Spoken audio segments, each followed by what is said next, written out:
আইবুড়োবেলা কিংবা বিয়ের পরে পরে মাথায় এত চুল ছিল যে সবাই এসে বলতো যে আরে তোমাদের বৌমা কি মাথায় ফলস চুল পড়ে আছে নাকি। আমার চুলের প্রশংসা সবাই করতো, এখন সেই মাথাই আমার ন্যাড়া হয়ে গেছে। শাশুড়ি মা ওই যখন তখন ধরে আর জোর করে বসিয়ে চুলটা আঁচড়ে দেয়, ব্যাস তখনই হয় আঁচড়ানো, আর বাকি সময় ওই ওই রকম আর কি। নিজেরও খালি অযত্নেই চুলটা আমার নষ্ট হয়ে গেল। অনেক ফুল তুলেছি, বাড়িতে আজ বিশ্বকর্মা পুজো করব।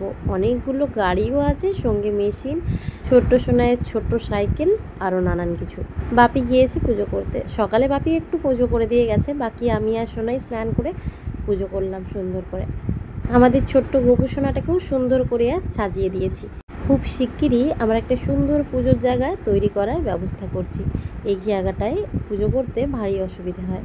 সঙ্গে রেডিও হয়ে গেছি, তেল ভরতে যাব বাইকে, আর সঙ্গে যাব আজকে একটা রান্না পুজো বাড়ি।